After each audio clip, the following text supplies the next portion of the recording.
की तरकस में, कोशिश का हर एक वो तीर जिंदा रखो, हार जाओ जिंदगी में सब कुछ लेकिन फिर से एक बार जीतने की उम्मीद जिंदा रखो। तो हेलो माय डियर स्टूडेंट्स, कैसे हैं आप सभी का हार्दिक स्वागत एवं हार्दिक अभिनंदन करता हूं मैं आपके अपने YouTube channel new success classes पर। तो इसी के साथ शुरू करता हूं इस क्लास को, और इस क्लास में मैं आप लोगों के लिए लेकर के आया हूं class 10 math unsolved paper 2020 set 3 MX का क्वेश्चन नंबर 1 सॉल्व करवाएंगे। वीडियो देखने से पहले यदि किसी भी स्टूडेंट ने चैनल को सब्सक्राइब नहीं किया तो सबसे पहले चैनल को सब्सक्राइब कर लें, बेल आइकन को जरूर प्रेस कर लें, उसमें आपका ही फायदा है। जैसे ही हम कोई न्यू वीडियो अपलोड करेंगे तो वीडियो का नोटिफिकेशन सबसे पहले आप लोगों तक पहुंच जाएगा और आप लोग वहां से वीडियो को बात कर सकते हैं और एग्जाम में मैक्सिमम मार्क्स हासिल कर सकते हैं, क्योंकि यहां पर वही क्वेश्चन सॉल्व करवाए जाते हैं जिससे कि आप लोगों का भविष्य बने, मैक्सिमम मार्क्स हासिल करें जो एग्जाम में पूछे जाते हैं। तो देखिए, गर्दा उड़ेगा, एक एक करके सारे प्रश्न का गर्दा उड़ेगा। बस आपको न्यू सक्सेस क्लासेस पर बने रहना है। देरी ना करते हुए स्टार्ट कर देते हैं। क्वेश्चन नंबर देखिए, हल बन का कह रहा है कि किसी द्विघात बहुपद ax square plus bx plus c बराबर 0 के लिए संगत समीकरण y बराबर ax square plus bx plus c के लिए इसका ग्राफ होगा। किसी द्विघात बहुपद ax square plus bx plus c बराबर 0 a इज नॉट इक्वल 0 के लिए संगत समीकरण y बराबर ax square plus bx plus c के लिए इसका ग्राफ होगा। कह रहा है कि वृत्ताकार, सीधी रेखा, परवलयाकार या आयताकार। तो यहां पर देखना है कि कौन सा होगा और किस प्रकार सही होगा। तो देखिए, यहां पर आपको दिया क्या गया है। जैसा कि आप सभी लोग जानते हैं कि द्विघात बहुपद जो होता है, सेकेंड डिग्री पॉलिनोमियल जो होता है, वो क्या होता है आप लोगों ने पढ़ा होगा। द्विघात बहुपद ax square plus bx plus c होता है, जिसकी मैक्सिमम पावर्स 2 होती हैं, उसे क्या कहते हैं, द्विघात पॉलिनोमियल कहते हैं। अगर यहां पर इसी प्रकार यह क्वेश्चन कर देता कि इस द्विघात बहुपद को में कितने पद होते हैं। देखिए, द्विघात बहुपद में क्या होता है, मैक्सिमम घात अगर पूछ दे, मैक्सिमम घात पूछ दे तो 2 होंगी।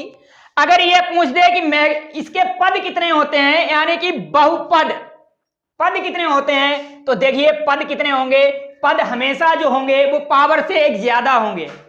यहां पर देखिए पावर 2 है तो पद 2 + 1 = 3 होगा, हमेशा पावर से एक ज्यादा होगा।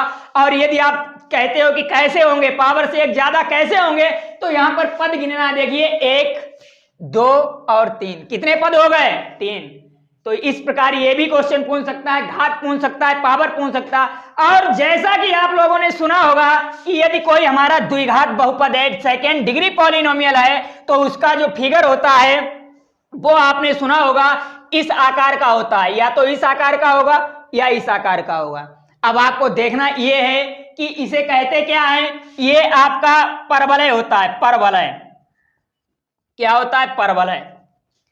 ये भी क्या है, परवलय,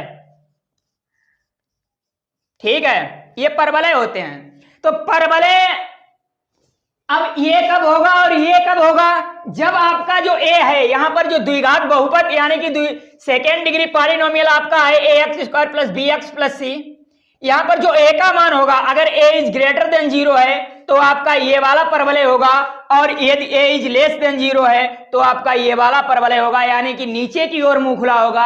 और यदि a इज ग्रेटर देन 0 है तो ऊपर की ओर मुंह खुला होगा, a यदि लेस देन 0 है तो नीचे की ओर खुला होगा।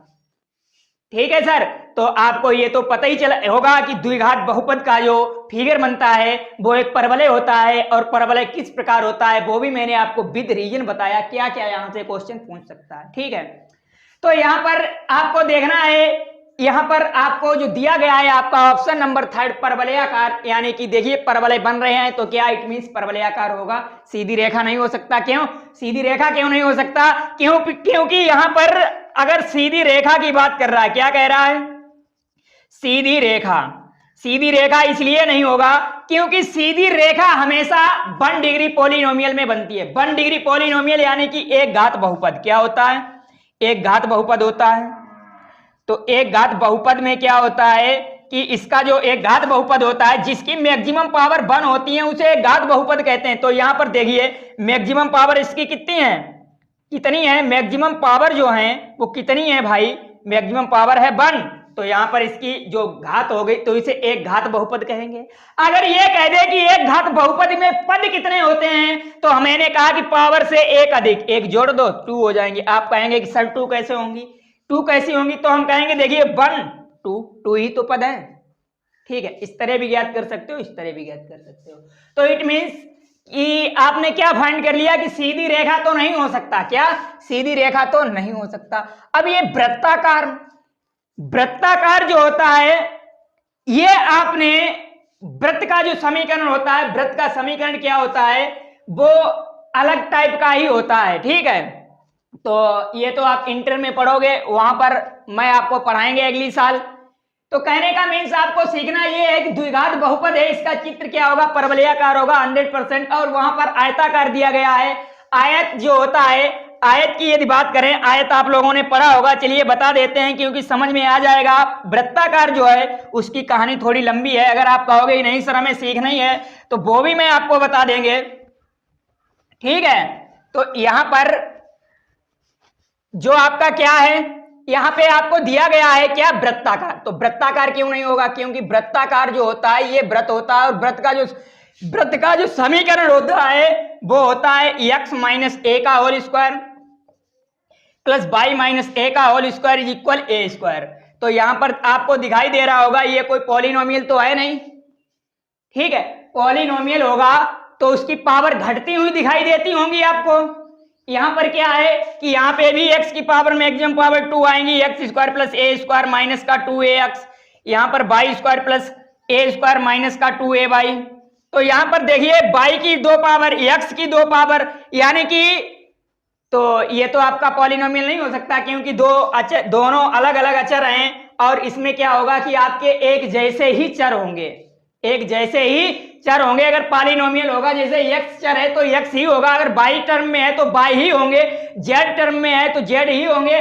अलग अलग हो सकते हैं लेकिन इस टाइप के नहीं होंगे कि वो अलग अलग दिया गया हो। अगर अलग अलग हैं इस प्रकार का हो सकता है x y square plus x square y plus y x plus c, इस टाइप का होगा, क्योंकि दो एक 1 2 और एक 3 घात है, यहाँ पे भी 3 घात है, लेकिन इस टाइप का नहीं होगा, ये भी नहीं हो सकता। कहने का मीन्स है तो ये तो आपका सर्किल हो गया, सर्किल तो हो नहीं सकता क्योंकि इसका इक्वेशन ही अलग होता है। ठीक है, अब बात करें आयताकार की।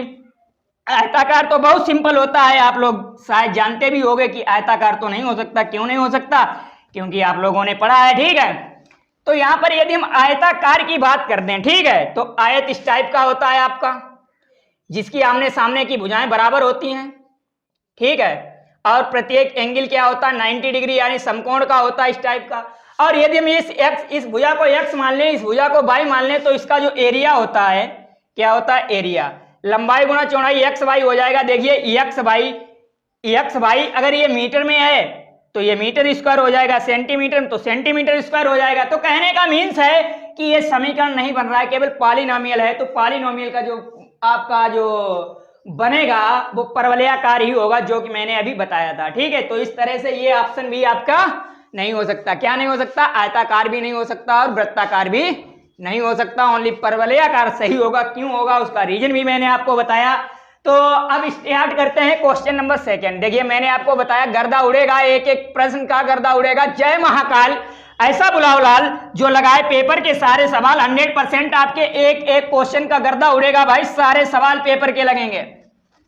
बस आपको करना क्या है कि क्वेश्चनों को ध्यान से पढ़ना है। क्यों, क्योंकि पढ़ना और समझना दोनों ही एक ही सिक्के के 2 पहलू हैं। अगर आप समझ के नहीं पढ़ोगे तो कैसे गर्दा उड़ाओगे भाई।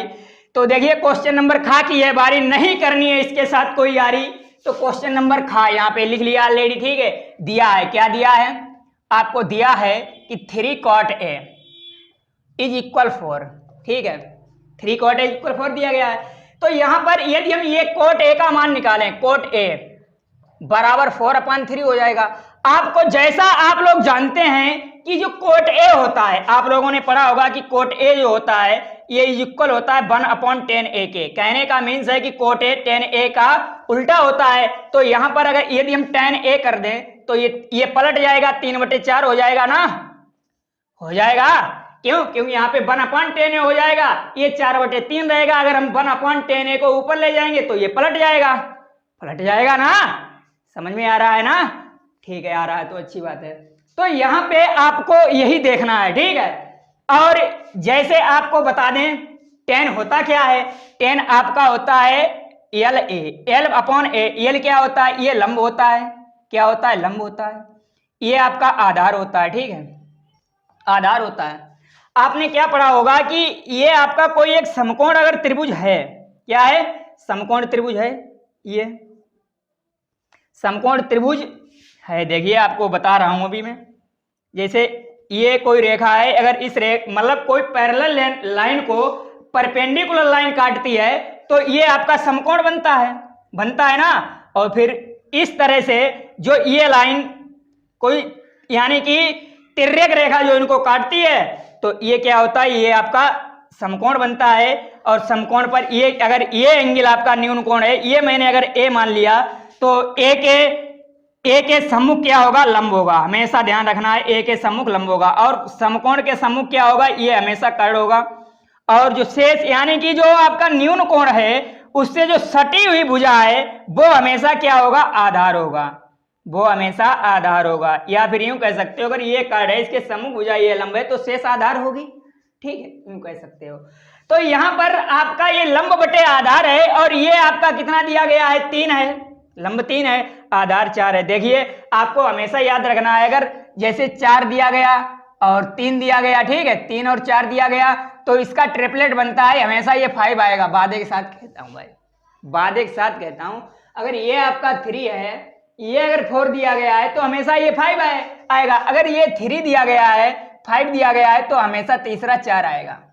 ये ट्रिपलेट होते हैं और ये डायरेक्ट ट्रिक है, याद कर लेना, अच्छी बात है। और यदि आप चाहते हो कि नहीं सर कैसे होता है मैं निकाल के बताइए तो वो भी बता देता हूं। क्यों? क्योंकि आपको बेस से पढ़ना है, आपको बेस से पढ़ना है। तो इसका एक फार्मूला होता है। फार्मूला क्या होता है आपको बताएंगे। फार्मूला ये होता है कि ये यार जो लंब है, लंब को हिंदी इंग्लिश में अगर जैसे इंग्लिश की बात करें तो इसे परपेंडिकुलर कहते हैं, इसे बेस कहते हैं और इसे हाइपोटेनियस यानी एच कहते हैं, ठीक है। तो यहां पर देखिए लंब क्या है? पी है। या चलिए ठीक है लंब ही रख लेते हैं तो क्या हो जाएगा कि लंब का वर्ग धन आधार का वर्ग बराबर कर्ण का वर्ग, ठीक है। ये इसका फार्मूला होता है।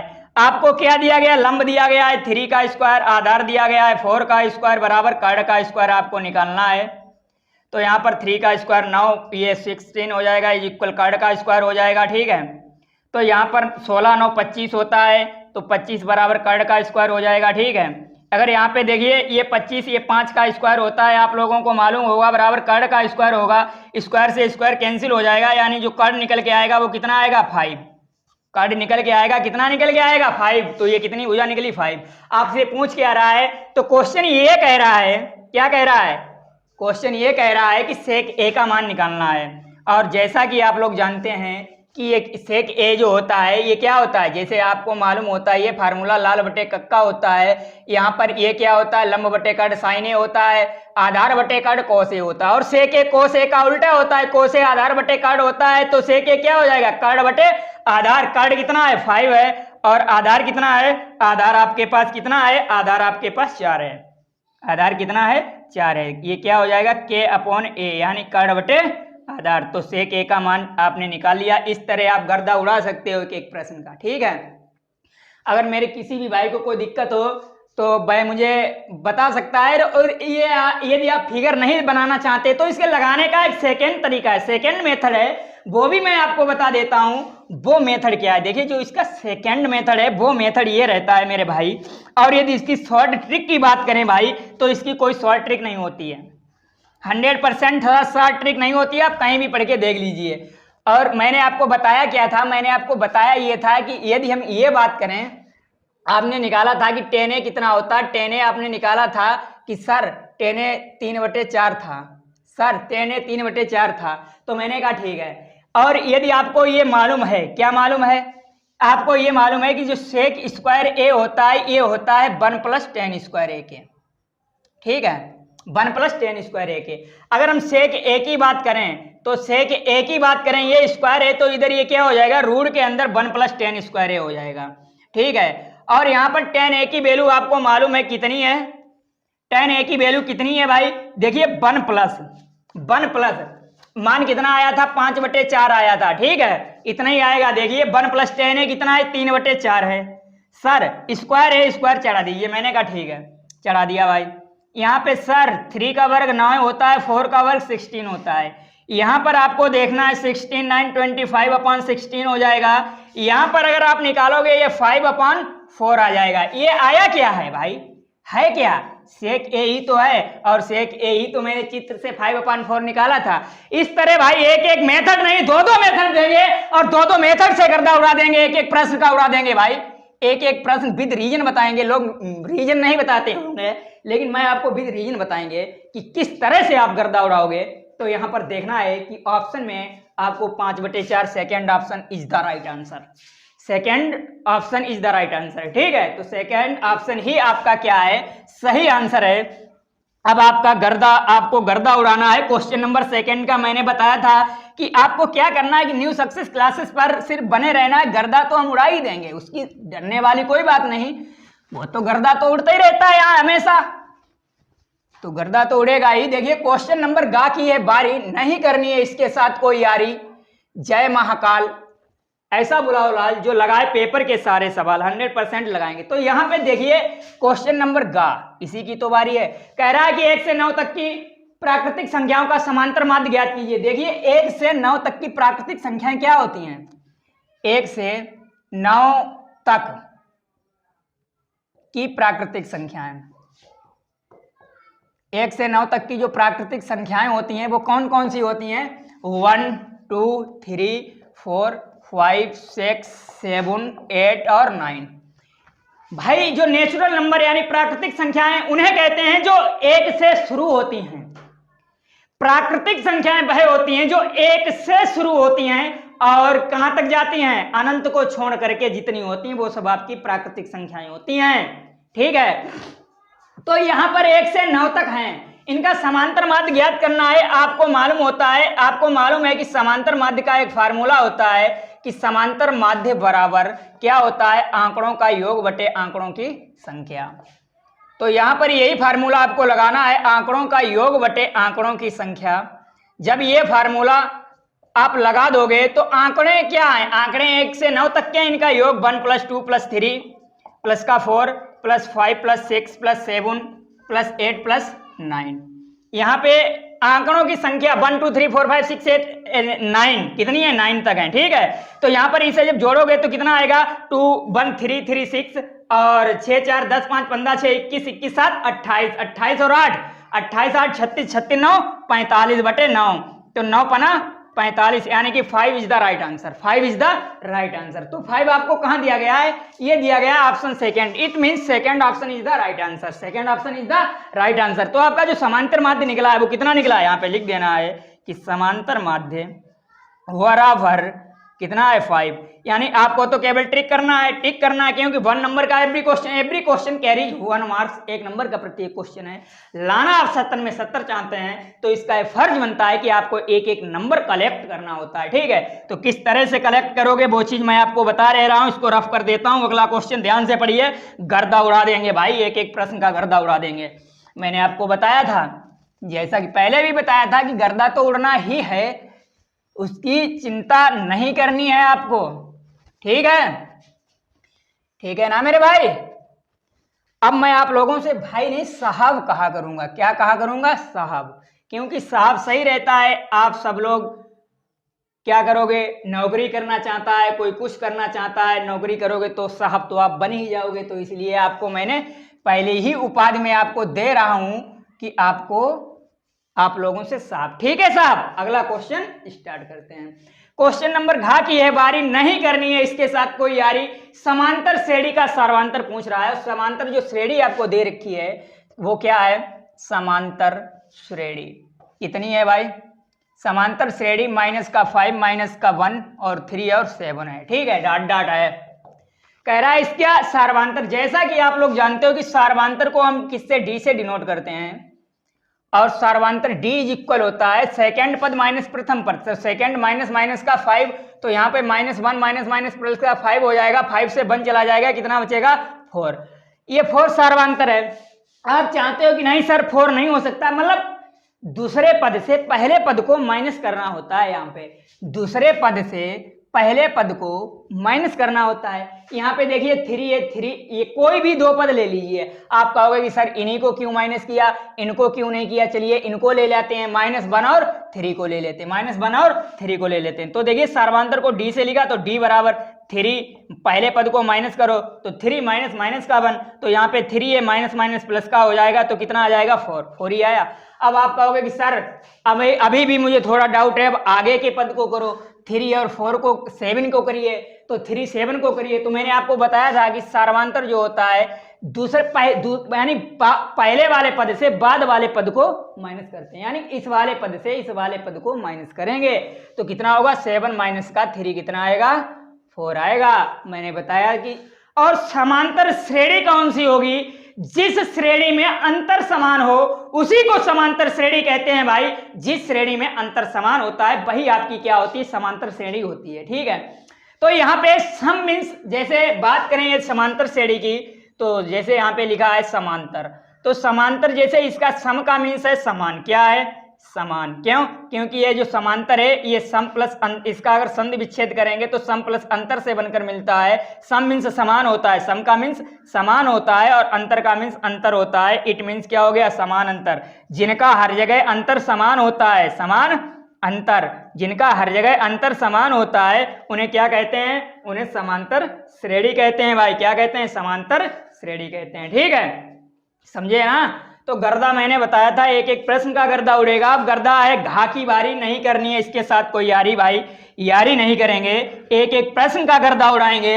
बस आपको न्यू सक्सेस क्लासेस पर बना रहना है। तो आप लोगों ने क्या क्या देखा है,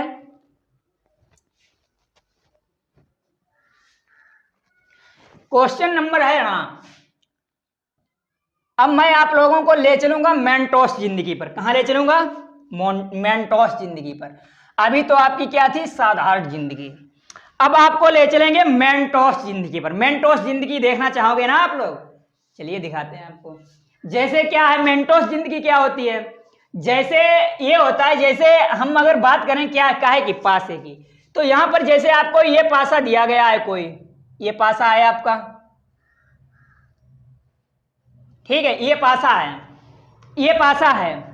पासे आपके दो प्रकार के होते हैं। पहले तो देखिए, आपको किसी भी चीज के बारे में पढ़ने से पहले ये मालूम होना चाहिए कि उसमें यार छोटी छोटी जो उपस्थित जानकारियां होती हैं वो जानकारियां जरूर मालूम होनी चाहिए। कोई भी प्रश्न सॉल्व करो तो इसमें उपस्थित जो छोटी छोटी जानकारियां हैं वो मैं आप लोगों को प्रोवाइड कराऊंगा। किस तरह से आप लोग क्या है, छोटी जानकारी क्या है वो बताएंगे। जैसे यहाँ पे एक ये पासा है, और यदि मैं बात करूं दूसरे पासे की, दूसरे पासे की बात करूं तो ये है, ठीक है, एक ये पासा एक ये पासा। यहां पर जैसे मैंने यहां पर ये लिख दिया 1 2 ये 3, यहां पे लिख दिया 4 5 ये है 6। इसका मीन्स ये हो गया पासा। आपने लूडो ने लूडो तो सब लोगों ने खेला ही होगा। आप लोग ये भी जानते हो कि पासे में 6 सतहें होती हैं जिसे फलक बोलते हैं, ठीक है। तो यहाँ पर ये 1 2 3 है, तो इसके अपोजिट 3 देखिए, यहाँ पर एक इसके अपोजिट ये होगी ना, एक क्या होगी इस वाली सतह के अपोजिट ये होगी ना, एक क्या होगी, एक इसके अपोजिट ये वाली होगी ना, और इस वाली के अपोजिट ये वाली होगी, ठीक है। और इसके अपोजिट कहाँ होगी, सॉरी ये नहीं, इस वाली के अपोजिट एक ये होगी ना। यहाँ पर क्या होगा, जैसे मैंने कह दिया कि यहाँ पर अगर 4 है तो यहाँ पे 5 होगा, और यहाँ पर क्या होगा 6। इसी तरह से इसके क्या हो गया, यहाँ पे क्या होगा, यहाँ पे जैसे क्या है, यहाँ पे ये 4 है तो 4 के अपोजिट ये वाली होगी, ठीक है। यहाँ पर मैंने कह दिया ये 6 है तो 6 के अपोजिट ये वाली होगी, ठीक है। 6 के अपोजिट कौन सी, ये होगी, और 4 के अपोजिट ये वाली होगी, 5 के अपोजिट ये वाली होगी, ठीक है। क्यों 5 के नीचे ही तो होगी, 4 के इधर ही तो होगी, 6 की अपोजिट इधर ही तो होगी ना। तो यहाँ पे है क्या, यहाँ पे जो मैं रीजन बताना चाहता हूं वो क्या है, वो ये है, वो क्या है, वो ये है। पासे आपके दो प्रकार के होते हैं, एक होता है स्टैंडर्ड पासा। क्या होता है? स्टैंडर्ड पासा।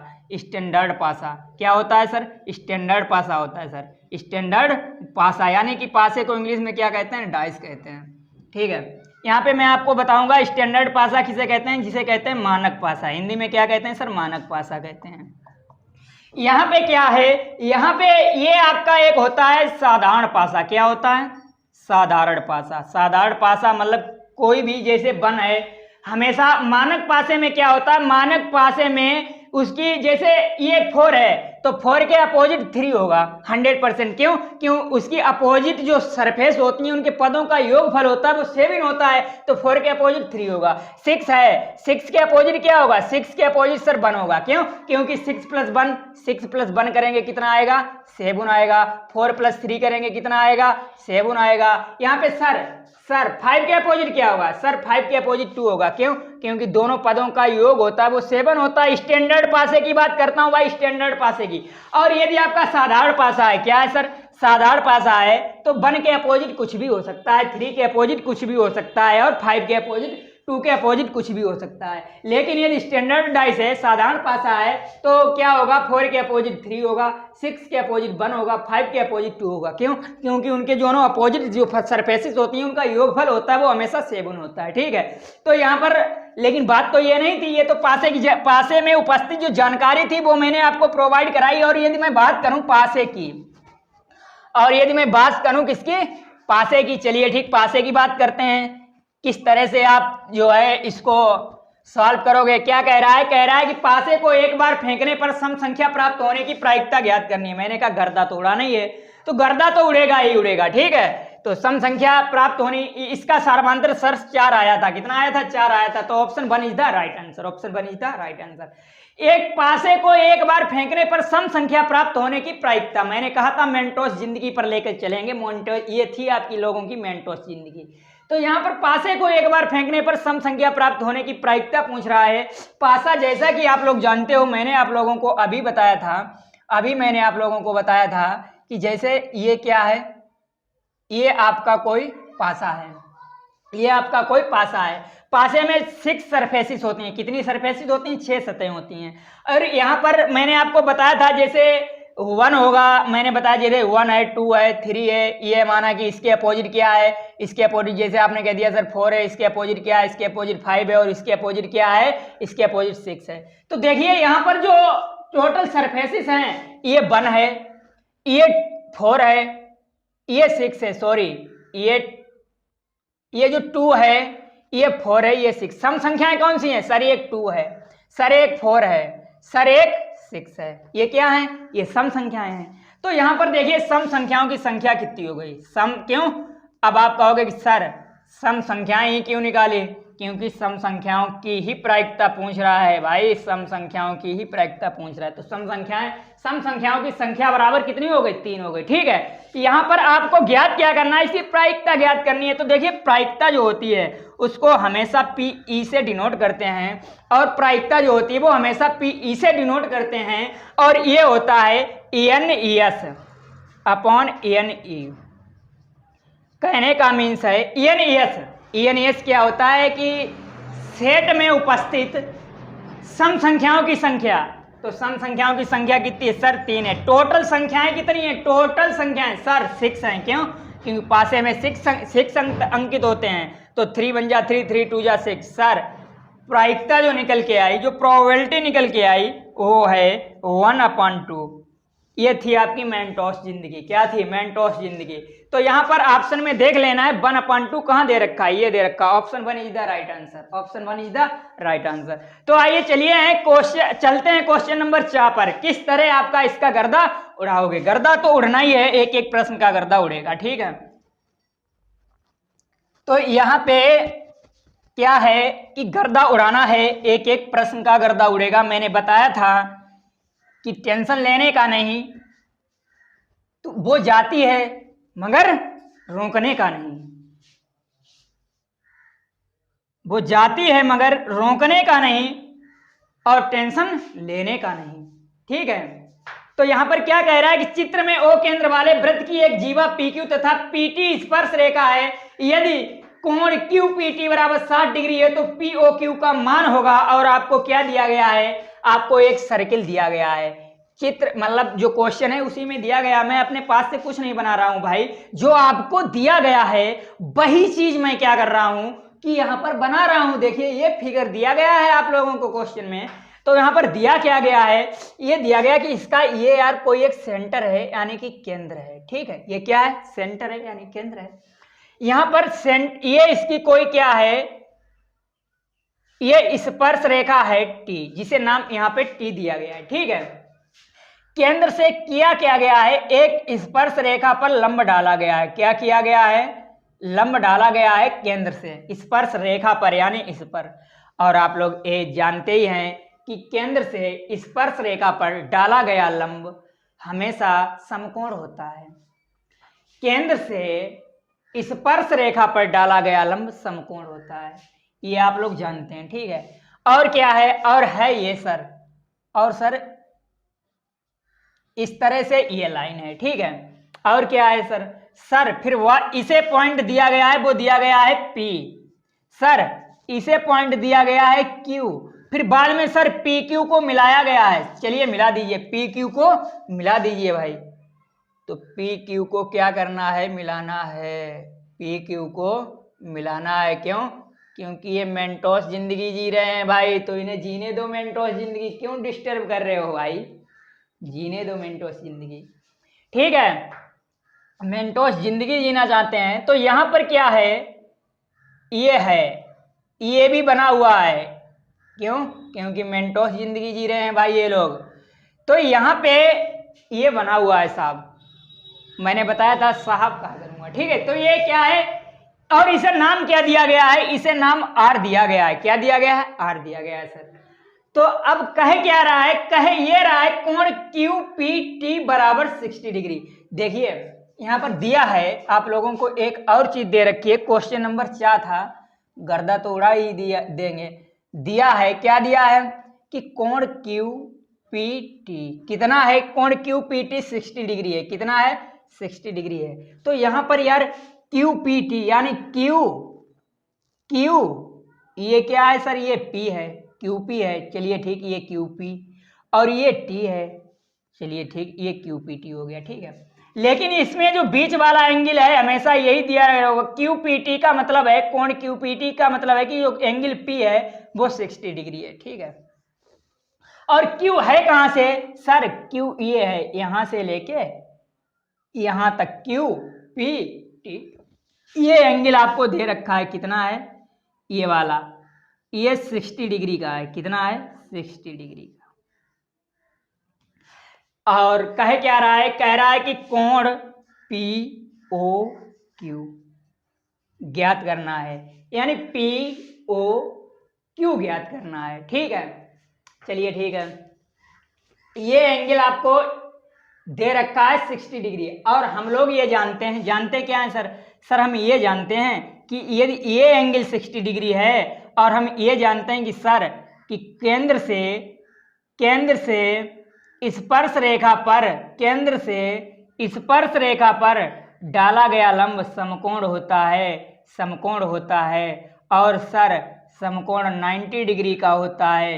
इट मीन्स ये पूरा अगर समकोण है और इतना कितना है, ये आपका है 90 डिग्री, तो 90 से ये कितना है, ये 60 डिग्री है, 60 डिग्री है ये है, और ये कितना, ये 90 डिग्री, पूरा 90 डिग्री। तो इट मीन्स 90 से 60 माइनस हो गया, तो सर ये कोण बचेगा, सर ये कोण बचेगा, लेकिन बचेगा कितना सर, 30 डिग्री बचेगा, 30 डिग्री बचेगा ना, ठीक है। यहाँ पे आप लोगों को एक चीज मालूम होनी चाहिए, वो है क्या, वो ये है, कहे क्या रहा है, कहे ये रहा है कि कोण P O Q, it means ये हो गया कि बीच वाला एंगल पूछ रहा है, यानी कोण ओ क्या है ये पूछ रहा है, यानी ये वाला एंगल कितना है, यही आप लोगों से क्या कर रहा है, पूछ रहा है। कैसे निकालोगे सर हम एक चीज जानते हैं, क्या जानते हैं सर, जैसे ये कोई एक सर्किल होता है, ये कोई एक सर्किल होता है, और यदि ये कोई केंद्र होता है सर, तो चाहे हम इसे इस तरह मिलाएं, ये भी त्रिज्या आर होती है, वृत्त की सरफेस तक यहां से यहां तक मिला दें, ये भी त्रिज्या r होती है सर। चाहे इसे ऐसे मिला दें, ये भी त्रिज्या r होती है सर। चाहे इसे इस तरह मिला दें, ये भी त्रिज्या r होती है। मैंने बोला और चाहे सर इसे यहाँ पे ले आए, ये भी त्रिज्या r होती है। मैंने बोला और सर यहाँ पे ले आए, ये भी त्रिज्या r होती है। मैंने कहा और बेटे कि सर यहाँ पे चाहे इस तरह लिख दें, ये भी त्रिज्या r होती है। मैंने कहा शाबाश बेटे, बहुत अच्छा सीखा आपने, बहुत अच्छा सीखा।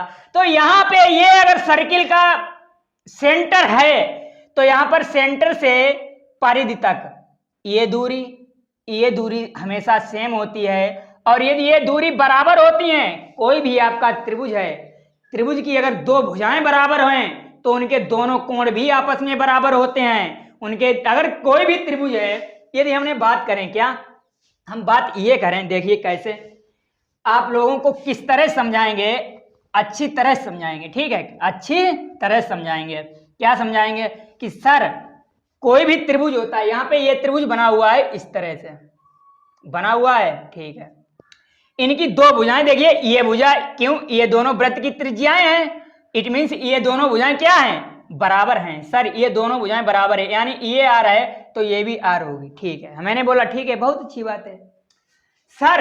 मैंने कहा बताइए भाई सर, इनके दोनों भुजाओं के जो ये एंगल हैं, ये भुजाएं सेम हैं तो इनके एंगल भी सेम होंगे, यानी बराबर होंगे। सर एक कोण आपको मालूम है ये कितना है, 30 डिग्री का है। सर ये 30 डिग्री का है, भुजाएं बराबर हैं ये और ये, इट मीन्स दोनों कोण भी बराबर, ये भी 30 डिग्री का होगा।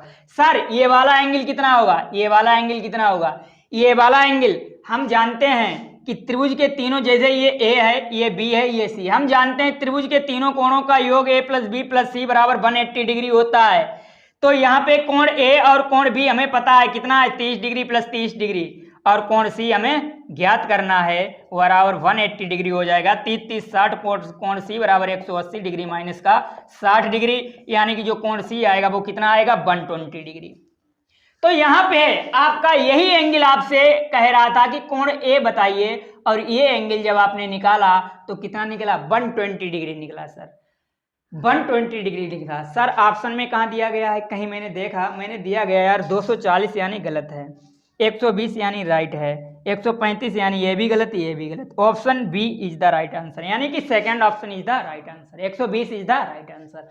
तो ये थी आज आपकी क्लास। यदि किसी भी स्टूडेंट को कोई प्रॉब्लम हो, कोई दिक्कत हो, या फिर समझ में ना आया हो, या किसी भी क्वेश्चंस को, any questions of the answered can be problemed, solve the question, तो you can comment on my channel YouTube.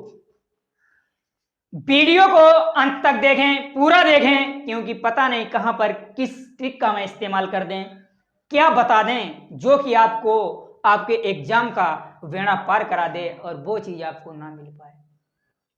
तो इसलिए वीडियो को अंत तक पूरा देखते रहें, और वीडियो को देखने के लिए धन्यवाद। मिलते हैं अपनी अगली क्लास में इसी उड़ाते हुए गर्दे के साथ, इसी उड़ाते हुए गर्दे के साथ।